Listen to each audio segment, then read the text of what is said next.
Kamsa was there at the party based on this Ben Ish Chai Mahalach, and he could have done something, but he didn't.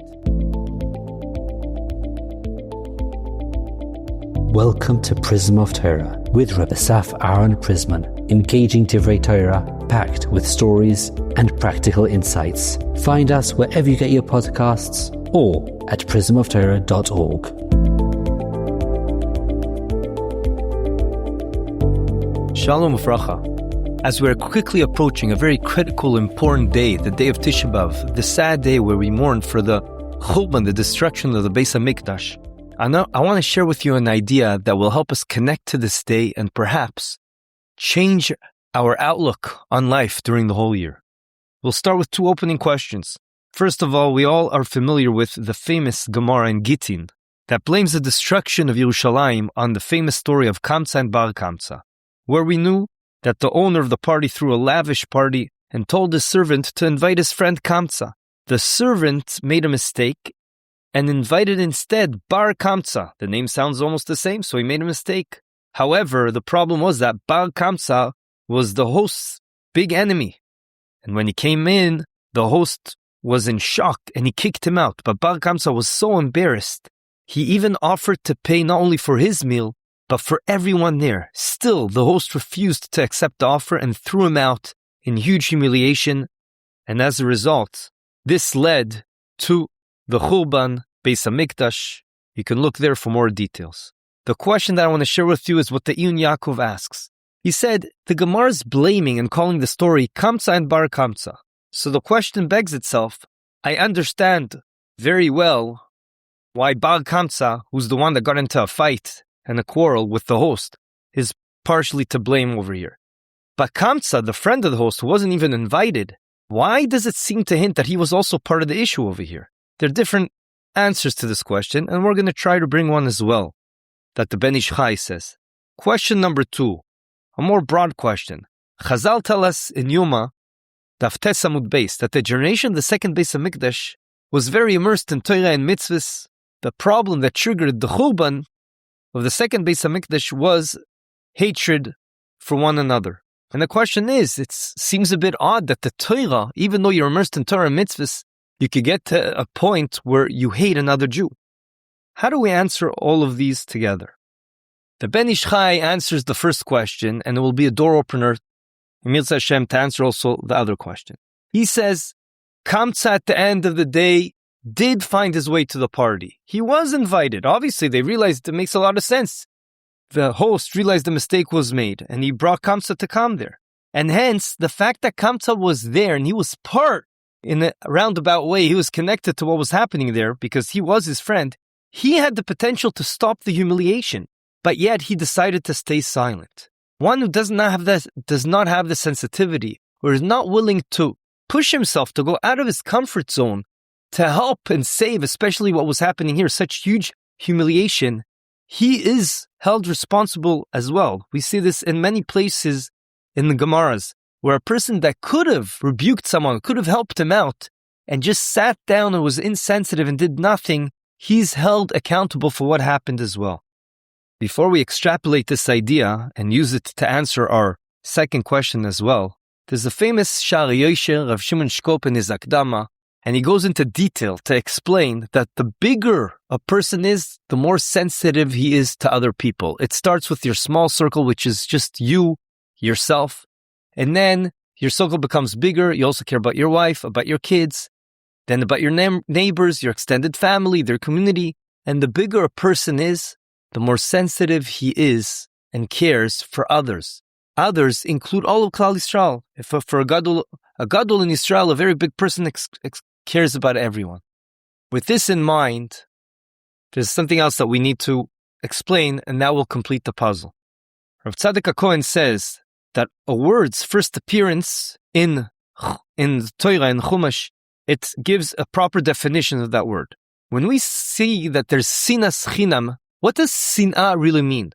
Our default way of thinking is that sinah is true burning hatred towards someone else.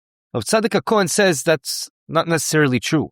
If you look in the Torah, the first place it says something with the root of sinah, hatred, is when the HaKadosh Baruch Hu saw that Leah was snu'ah. And the Ramban explains over there, snu'ah doesn't mean that Yaakov chas v'shalom hated Leah. It just means that he less cared for her, relatively speaking, as opposed to Rachel, who he loved very much. So he loved her a bit less. He cared for her a bit less because he was less connected to her and less sensitive to her. Rav Yonasan Eibeshitz says that this is what was happening in that generation. Of course, they didn't hate one another like on a simplistic level we might think, but rather they just didn't have that extra level of sensitivity. That level that we said that the bigger a person is, the more he's connected to all of Klal Yisrael and cares about them. And that is what they were lacking. With these two ideas together, we have now answered both questions. The flaw of that generation was not true hatred. It was a lack of sensitivity towards the other Jew. Not actively hating them, but not feeling when they were in pain. HaKadosh Baruch Hu expected such a generation with such a level of Torah and mitzvahs to have expanded their circles to include all of Klal Yisrael. And the second you see someone that's in pain, someone that you feel you can help, first you have to be aware. You have to raise your bar of awareness and care about your fellow Jew. And then, if you have the ability, and Hashem give you the tools to do something about it, you should do it. Kamtza was there at the party, based on this Ben Ish Chai Mahalach, and he could have done something, but he didn't. The same goes for the Talmidei Chachamim in that party. They had a voice. They would have been heard by everyone, especially by the host. They could have said something, but they didn't. So why is this so connected to Tisha B'Av? Because Tisha B'Av perhaps is a day that we have to also work on our sensitivity for others and for everything around us, especially what is so dear to us, which is the Shechina and the Beis HaMikdash, the house of HaKadosh Baruch Hu, the house that represents our kesher to HaKadosh Baruch Hu. And that was what was taken away from us. And that has tons of ripple effects. But perhaps we're numb. We're not sensitive enough to this. And this is the day we have to think, what was it like when we had the Beis HaMikdash? Look how much HaKadosh Baruch Hu's yearning, the Shechina's yearning. We want to be together.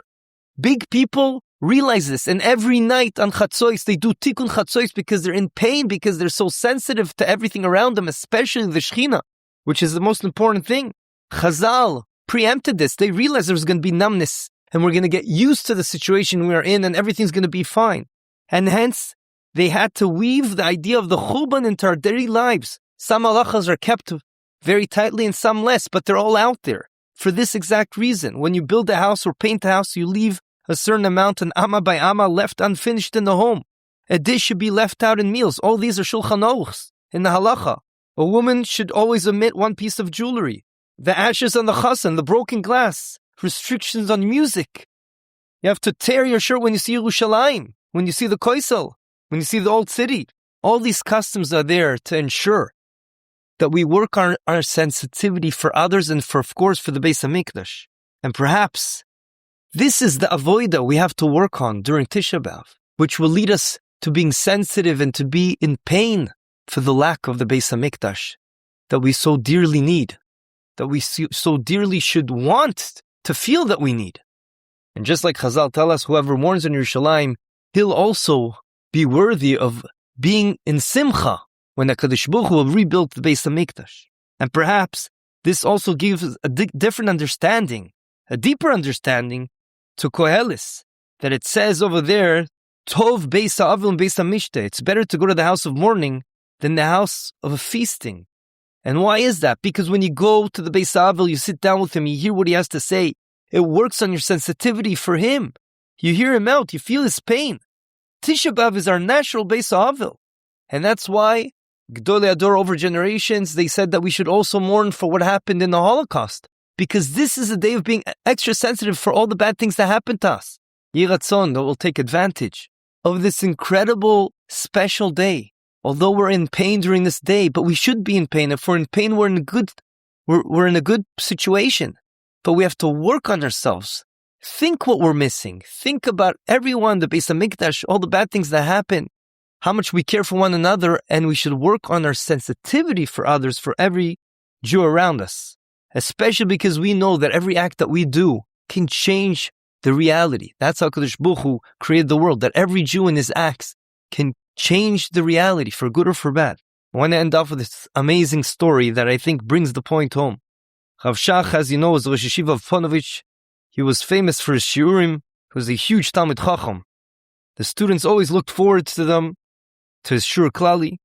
But there was one occasion that was very interesting. On one occasion, all the Talmidim went to Rav Shach to hear his Shur, and in the middle of explaining a very, very intricate topic, he suddenly mentioned, it was even in an awkward way, a certain teaching of Rabbi Akiva Eiger.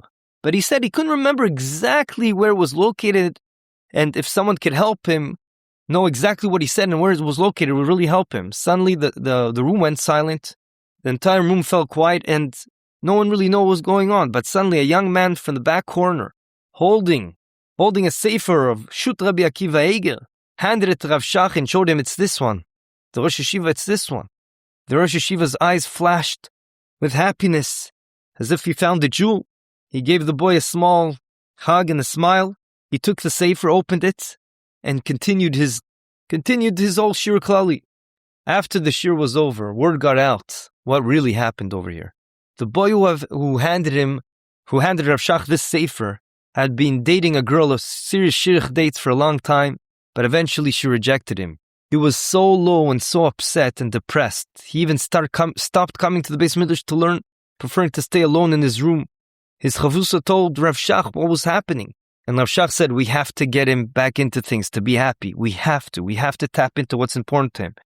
That day, finally, Rav Shach saw him in the Beis Midrash with his chavusa learning. So he quickly went over to him and asked, well, what were you guys learning? So the young man told him, it's a specific teaching of Rabbi Akiva Eiger they just came across. So Rav Shach said, this is my opportunity. Quickly, he went to learn that piece of Rabbi Akiva Eiger very thoroughly, and he made sure to plan out his shir in a way that he will speak about this Rabbi Akiva Eiger. And hence, he set up the situation. He set up the reality where he would be desperate in need for someone to help him out and find where that piece is. And that's exactly what he did. Why? Because Rav Shach, despite the fact he had the weight of the whole generation on his shoulders, he was Gadol Ador, he cared deeply about every single Talmud of his. That sensitivity, that empathy, that is what we learned from our leaders, and that is what we have to work on ourselves during Tisha B'Av, to care for one another, to be sensitive. Of course not to hate, but to be extra sensitive for one another, and for the Beis HaMikdash and the Shechina and our connection to HaKadosh Baruch Hu, have a meaningful Tisha B'Av. This concludes another episode of the Prism of Torah. Thank you for tuning in today. We hope you enjoyed it and learned something valuable. If you did, please subscribe to the podcast and give a 5-star rating.